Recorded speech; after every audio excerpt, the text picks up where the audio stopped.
All right, good morning. This is gonna be the fun part.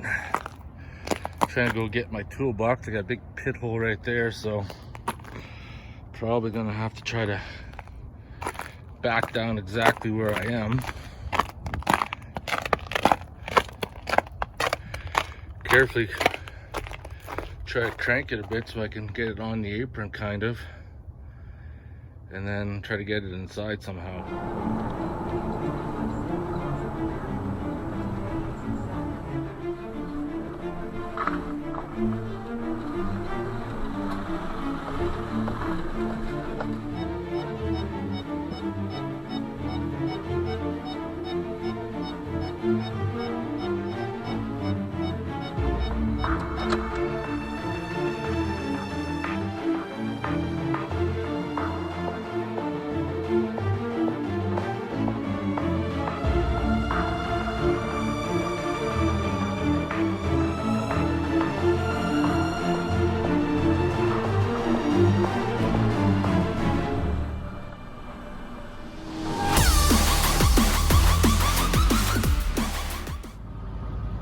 That's it, loaded up. Time to go home. That's probably about as close as I'm gonna get with all the ice. That's where the come along comes in handy. Ratchet it down safely. And it's off. It's not ideal and it's not perfect, but it's inside for now. I just put the trailer back in the yard, but as last resort, if I had to, I could have used the blade on the quad to push it in the garage. Yeah, I tried to clear off as much of that ice as I could, but as you can see, the sun doesn't really shine there. I just picked up my toolbox and got it in the garage. It was quite a challenge. I could have used your help. You could have helped push it in. Do you think you have the strength? Do you? You just want some pets and some loving, don't you? I know, Mr. Tomcats. You are such a big sucky. I know. Look at you. Oh, bless you, Mr. Toms. Okay, I'm gonna try to get one thing done before the live stream tonight. Fuck, my toolbox takes up a lot of space. My garage is full of crap. I need to do some spring cleaning, start organizing or throwing shit out, one of the two. Now things are starting to get real. Alberta just announced at time of this filming that all non-essential businesses will be closed. Parks and that are closed. Restaurants, if you're still open, are shut the fuck down. Things are getting fucking crazy. Man, I always wondered what it'd be like to see the end of the world. Could this possibly be it? And this is only the end of March that I'm filming this. By the time you guys see this video, if it's uploaded, what the fuck will be going on? That's what I want to know. Right. Get this other camera started. So now theoretically, I should be able to snap that tab off, which means I should be able to blow in here. Yeah, we're good.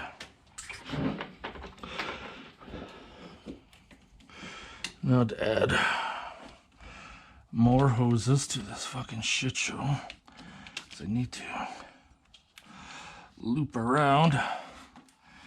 Actually, I should have ran it behind. You know, when I did the supercharger, I had a shit ton of like tees and elbows and stuff I bought for the vacuum. And do you think when I need them, I can find them? There's vacuum plugs there.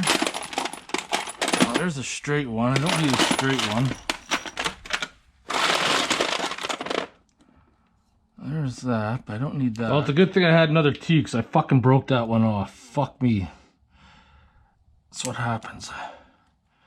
Vacuum line just become seized on there. But I really want to know if I have another piece of vacuum line that I want to. This is too small. I don't think that's gonna work. Nope. Well, luckily I got some stuff because I didn't like that fucking bend.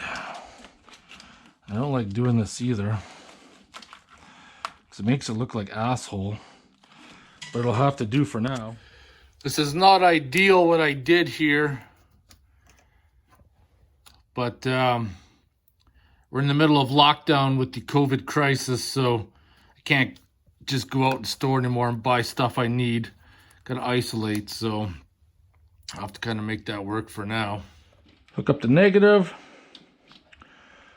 Want to make sure the vacuum works. This, starting it up, will show me how much vacuum my engine's running.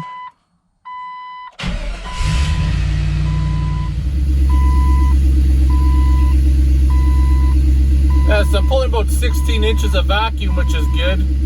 My old 4-liter engine would be at 0. Yeah, just verifying too. And all my vents and that work.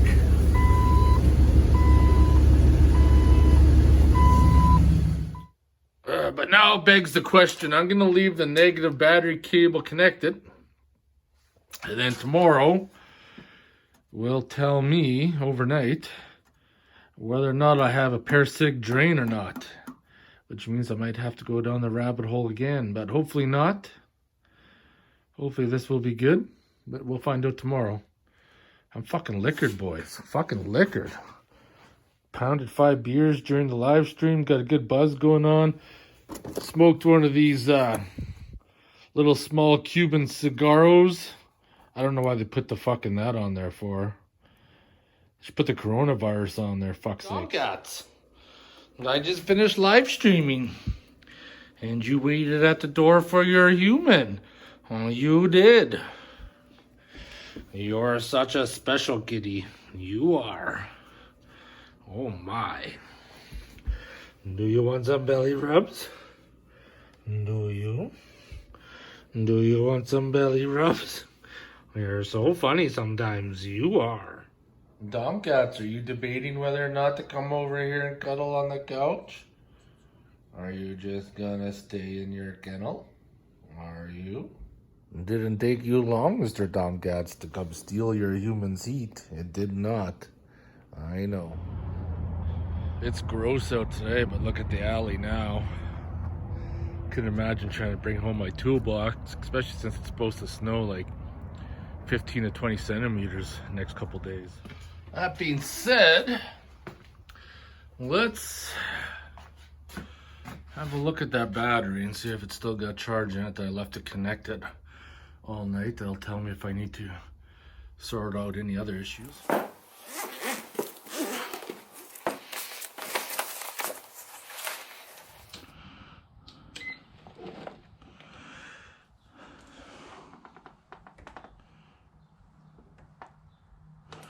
It says AC, maybe DC.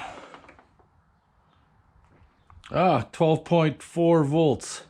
Still good. Still good. No parasitic draw. Now I said I was gonna give this, let it sit, but I'm gonna give it one more kick at the can. Thinking about one thing concerns me is that when I first get it dialed in, the RPMs read off, and then I have to dial it once I get going, but I dial it into the section where I didn't have signal before. So what I want to do is the moment that it kicks in and I find that fine point, I want to turn it off and then turn it back on and see what happens. Well, let's make sure this starts and I'll try it again. Motor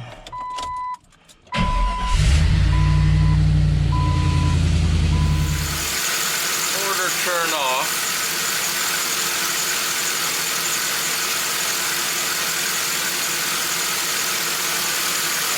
Do is kill it, start it up, see what happens. I know it's reading, but I know that's wrong. How about now?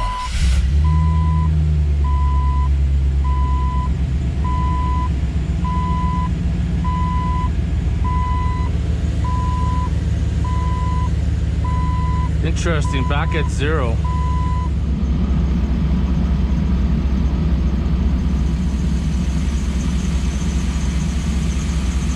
Yeah, this has got me baffled.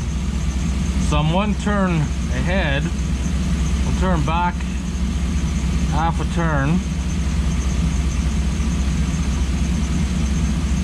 3/4 of a turn should have been at the start. Now I'm back one turn. So now if I turn forwards, there I am, back on that number. But as soon as I turn it off and restart, it'll be dead. Fuck, I don't know, that just baffles me. I don't like to give up, but I think this time I may have to accept defeat until maybe I'll sit on it or sleep on it a little while longer. I don't know, but it's fucking got me good, real good. Well, let's start working on the shifter so at least we can get it closer to making it movable. So I had so many different ideas in mind, but I think the easiest way it's gonna do is get this to sit flat, which means I'm gonna have to modify this out. I got 2 die grinders right here. I've had these ones for so many years, but they're junk. They barely have any power anymore, so if you're trying to do something and you touch something, it basically stops. So a while ago, I picked up this Magnum 1/4 inch mini die grinder from KMS Tools, which is like a step up from Princess Auto. But, get that all transferred over and I'll see what kind of power she has. How cute, it even came with its own little bottle of oil. But I didn't cut the nozzle off enough. Oh yeah, I just fucking spilled a whole bunch. There we go. Get some oil in there to lube her up. Grab the compressor line.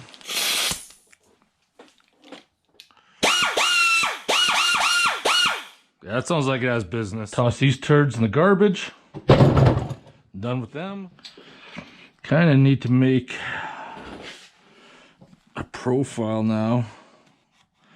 I think if I come up like that, a little bit bigger.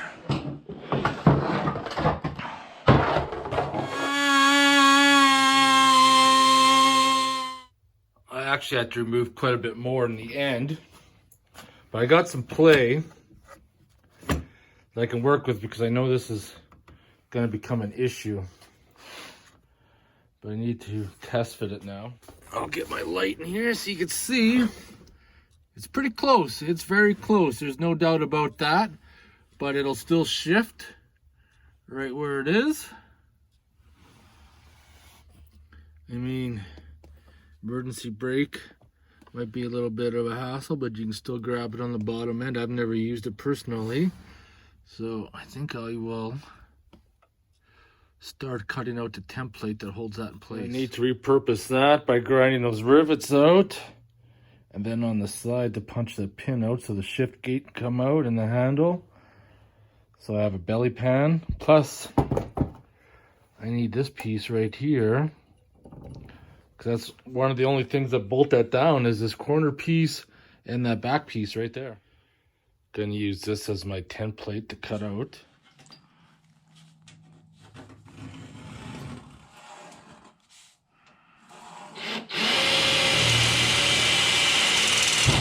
Got a couple holes in there so I can cut it out, hopefully without any issues.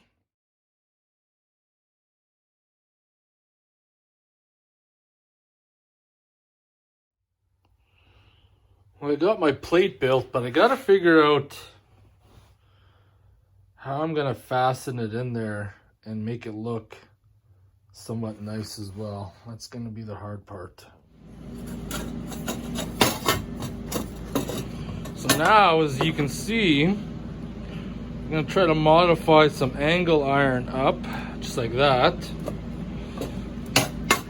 And then Use a couple bolts on the side. Bolt there, and hopefully that should tag it in place. So now it's gonna be pretty tough. Well, I shouldn't say tough, but I just need to make two little small brackets that'll skirt around here and in between those bolts, because I need to use this still, because this and that hole right there, like I said before, the only things that bolt this down. So make those two pieces and then get them ready for powder coating. Well, I don't quite got the Corona Madness hair going yet. Not gonna cut my hair till after all this craziness is over with. However, that being said, feels like I'm in a communist country right now. Maybe this is a trial run for communism, because grocery stores are empty and it's pretty hard to get simple things that I used to be able to pick up, like metal, nuts and bolts, because everything that's non-essential is shut down. So I got to use what I've hoarded over the past little while. So I got one piece fabricated up, but what I got to do is just tweak the angle just a little bit. So I'm using my hydraulic press, and I just kind of put a little bit of pressure on there to kind of tweak it a little bit, because this thing's not exactly 100% flat. But I think that'll work. I think that will do the trick.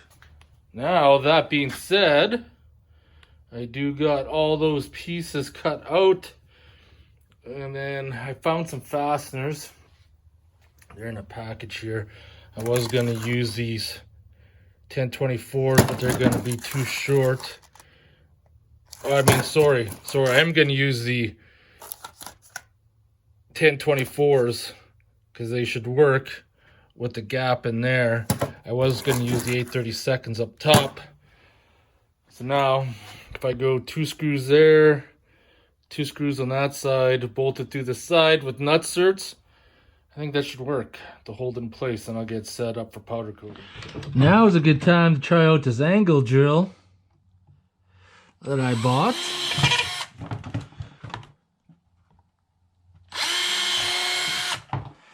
That's where angle drills come in handy. Like I said before, if it was about that long, it would be perfect.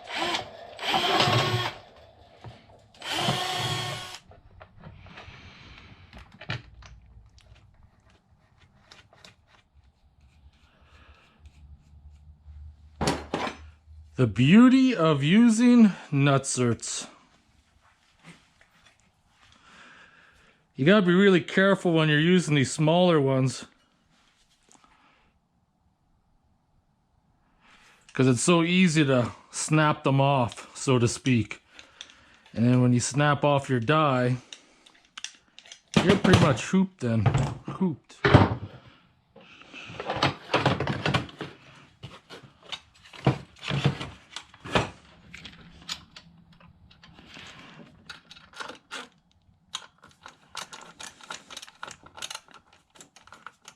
So now I have it completed.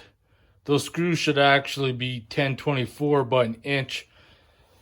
Couple days I gotta run out, do some errands, so maybe I'll go to Home Depot or Lowe's or something, see if I can get some longer screws, something stainless, perhaps. I guess the last thing I need to do is to make sure that it's gonna fit up before we start doing some powder coating. Yeah, and then after that, I got all this mess to clean up. So now you can see it's tight.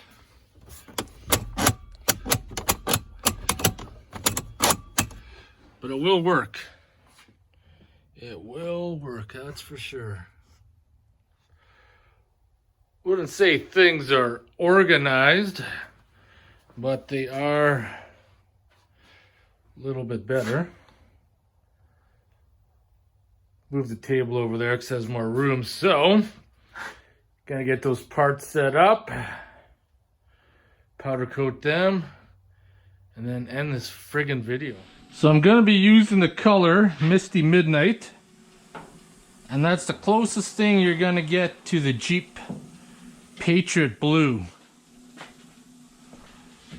So, lots of people have said, preheat your parts. They've already been cleaning solvents, so stick it in there for like 5 minutes and then spray her down.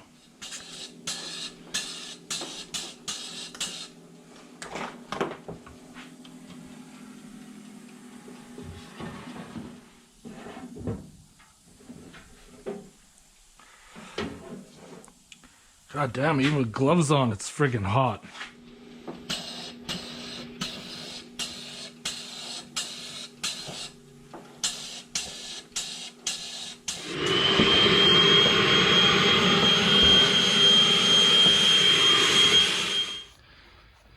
So now they're all done. And like I said before, this is the closest that you're gonna get to the color Patriot Blue. I think these pieces turned out pretty good. I'll have to install them and get it ready to hook it up.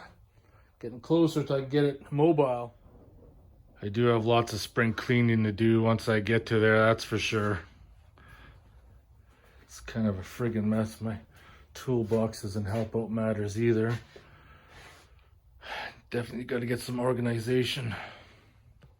Definitely once it gets nicer out and the ice in the alley melts, so I could actually back the Jeep out when it comes to that point, because I don't have a front drive axle and you basically need 4-wheel drive right now. But I think it's motherfucking beer time, and to end this video, you know what time it is? Motherfucking beer time. Leftover beer from the live stream I did a while ago when I did the startup. Fuck yeah. Oh. Don't even have to plug in the fridge yet. Stays cold just sitting in the garage, but it doesn't freeze. Hoping, I heated up the garage today to 10 degrees only. I'm hoping next week I won't have to bother heating it up anymore. I've already going to be entering April in a few days. This fucking cold shit's got to stop, even though it's starting to snow outside. But plugging away. Next video, I want to get that shifter installed, drive shaft put in, brakes bled, and I want to try to 3D print an elbow for the brake booster plastic tee that's going to come out the back of the LS intake. That's what my plan is for the next video, try to get that shit done. And then hopefully by that time I can start doing some spring clean up, start building the stand for the hydraulic tube bender, and then go from there. What's going to happen? Anyways, motherfucking beer time. If you guys have any questions or comments, post them below. Otherwise, I want to thank you guys for watching.